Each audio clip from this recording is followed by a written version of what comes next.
Hi all, അസ്സലാമലൈക്കും. Welcome back to Silna's kitchen. ഇന്നത്തെ recipe പാലും പഴവും കൊണ്ട് ഒരു അടിപൊളി ടേസ്റ്റി ആയിട്ടുള്ള ഒരു ഡിസേർട്ടിൻ്റെ റെസിപ്പിയാണ്. കുട്ടികൾക്കും വലിയവർക്കൊക്കെ ഒരുപോലെ ഇഷ്ടാവുന്ന നല്ല ടേസ്റ്റി ആയിട്ടുള്ള ഒരു അടിപൊളി ഡിസേർട്ടാണ്. പാലും പഴവും കൊണ്ട് ഇതേ രീതിയിലൊന്ന് ഉണ്ടാക്കി കഴിച്ചു കഴിഞ്ഞാൽ നിങ്ങൾക്ക് ഐസ്ക്രീമൊക്കെ എന്തിനാണെന്ന് തോന്നിപ്പോവും. അത്രയും നല്ല ടേസ്റ്റി ആയിട്ടുള്ള ഒരു ഡിസേർട്ടാണിത്. അതുകൊണ്ട് തന്നെ ഈ വീഡിയോ സ്കിപ്പ് ചെയ്യാതെ മുഴുവനായിട്ടൊന്ന് കണ്ടു നോക്കണേ. റെസിപ്പിയിലോട്ട് കടക്കുന്നതിന് മുമ്പായി സിൽനാസ് കിച്ചൺ ചാനൽ ആദ്യമായിട്ട് കാണുന്നവരാണെങ്കിൽ പ്ലീസ് ഒന്ന് സബ്സ്ക്രൈബ് ചെയ്തേക്കണേ. ഒപ്പം തന്നെ ഈ വീഡിയോസ് നിങ്ങൾക്ക് ഇഷ്ടപ്പെടുകയാണെങ്കിൽ ഒരു ലൈക്ക് ചെയ്ത് ഷെയർ ചെയ്ത് സപ്പോർട്ട് ചെയ്യാനും മറക്കരുത്. അപ്പോൾ ഇതിനായിട്ട് ഞാനിവിടെ 4 ചെറിയ നേന്ത്രപ്പഴമാണ് എടുത്തിട്ടുള്ളത്. കുറച്ച് വലിയ നേന്ത്രപ്പഴം ആണെന്നുണ്ടെങ്കിൽ ഞാൻ ഉണ്ടാക്കിയെടുക്കുന്ന ഈ ഒരു അളവനുസരിച്ച് ഒരു 3 നേന്ത്രപ്പഴമൊക്കെ മതിയാവും. ചെറുതായതുകൊണ്ടാണ് 4 എണ്ണം എടുത്തിട്ടുള്ളത്. ഇനി ഇതേപോലെ ചെറുതായിട്ടൊന്ന് കട്ട് ചെയ്തെടുക്കുന്നുണ്ട്. ഒരുപാട് നന്നായിട്ട് പഴുത്ത് ഉടഞ്ഞു പോയ പഴം എടുക്കരുത്. ഇതുപോലെ മീഡിയം പഴുപ്പുള്ള പഴം എടുത്താൽ മതി.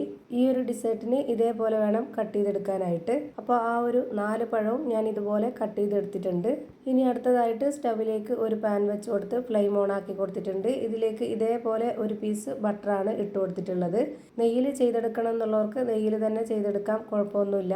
നെയ്യാവുമ്പോൾ അതിൻ്റെ മണം മുന്തി നിൽക്കുമ്പോൾ നമുക്ക് ആ ഒരു ഐസ്ക്രീമിൽ കഴിക്കുന്നതിൻ്റെ ആ ഒരു ടേസ്റ്റായിട്ട് നമുക്ക് കിട്ടത്തില്ല. അതുകൊണ്ടാണ് ഇങ്ങനെ ചെയ്തത്. ഞാനിപ്പോൾ ഇതിലേക്ക് ഇട്ട് കൊടുത്തിട്ടുള്ളത് കുറച്ച് ഉണക്കമുന്തിരി, അതുപോലെ തന്നെ കുറച്ച് കപ്പലണ്ടി, പിന്നെ നമ്മൾ കട്ട് ചെയ്ത് വെച്ചിട്ടുള്ള ആ ഒരു പഴത്തിൽ നിന്ന് കുറച്ച് പഴവും കൂടെ ഇട്ട് കൊടുത്തിട്ട് ഇത് നന്നായിട്ടൊന്ന് റോസ്റ്റ് ചെയ്തെടുക്കുന്നുണ്ട്. ഇതുപോലെ ഒന്ന് നന്നായിട്ട് റോസ്റ്റ് ചെയ്തെടുത്തതിന് ശേഷം ഞാനിത് വേറൊരു പാത്രത്തിലേക്ക് മാറ്റുന്നുണ്ട്. ഫ്ലെയിം ഓഫ് ചെയ്തതിന് ശേഷമാണ് ഞാനിത് വേറൊരു പാത്രത്തിലേക്ക് മാറ്റിയിട്ടുള്ളത്. ഇനി ഇതേ പാനിൽ തന്നെ ഒരു പീസ് ബട്ടറും കൂടെ ഇട്ട് കൊടുക്കുന്നുണ്ട്. ഇനി ഞാനിതിലേക്ക് എടുക്കുന്നത് ഒരു പാക്കറ്റ് പാലാണ്. ഒരു പാക്കറ്റ് പാല് മുഴുവനായിട്ടും ഇതിലേക്ക് ഒഴിച്ചു കൊടുക്കുന്നുണ്ട്. ഇതിലേക്ക് ഇനി ഒട്ടും തന്നെ വെള്ളമൊന്നും ചേർത്ത് കൊടുക്കേണ്ട ആവശ്യമില്ല. തേങ്ങാപ്പാലിൽ വേണമെന്നുണ്ടെങ്കിൽ തേങ്ങാപ്പാലിലും ചെയ്തിട്ടെടുക്കാം, കുഴപ്പമൊന്നുമില്ല. ഇതിൻ്റെ ഫ്ലെയിം ഇപ്പോൾ തന്നെ ഓണാക്കി കൊടുക്കേണ്ടതില്ല. ഇനി ഇതിലേക്ക് ഇതേപോലെ വലിയ സ്പൂൺ അളവിൽ 2.5 സ്പൂൺ വറുത്ത അരിപ്പൊടിയാണ് ഇട്ട് കൊടുക്കുന്നത്. ഓരോ സ്പൂൺ അരിപ്പൊടിയും ഇതുപോലെ നിറച്ചാണ് എടുത്തിട്ടുള്ളത്. അതേപോലെ തന്നെ എടുക്കാൻ വേണ്ടി നോക്കുക.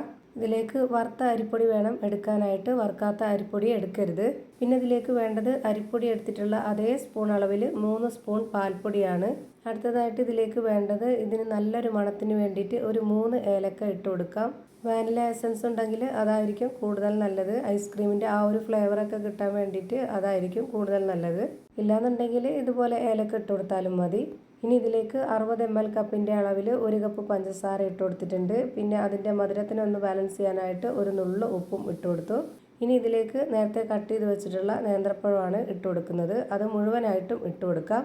ഇനി ഇതിൻ്റെ ഫ്ലെയിം ഓൺ ആക്കി കൊടുത്ത ശേഷം ഹൈ ഫ്ലെയിമിൽ തന്നെ ഇട്ട് വെച്ചിരുന്നിട്ട് ഇതുപോലെ നന്നായിട്ട് കൈവിടാതെ ഇളക്കി കൊടുക്കാം. പാല് നന്നായിട്ട് ചൂടായിട്ട് വരുമ്പോൾ ഇതിലെ പാൽപ്പൊടിയും അരിപ്പൊടിയൊക്കെ ഈ ഒരു പാലുമായിട്ട് നന്നായിട്ട് യോജിച്ച് കിട്ടും.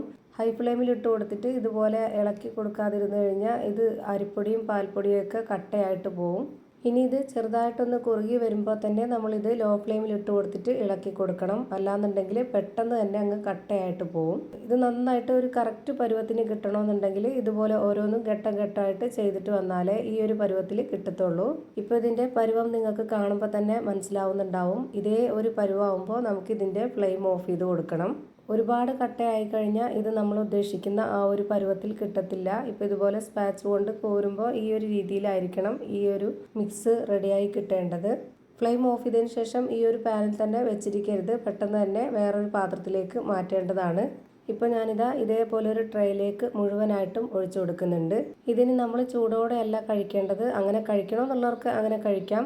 ഇത് ഫ്രിഡ്ജിൽ വെച്ച് നല്ല പോലെ ഒന്ന് തണുപ്പിച്ചെടുത്തതിന് ശേഷം നമുക്കിത് കഴിക്കാവുന്നതാണ്.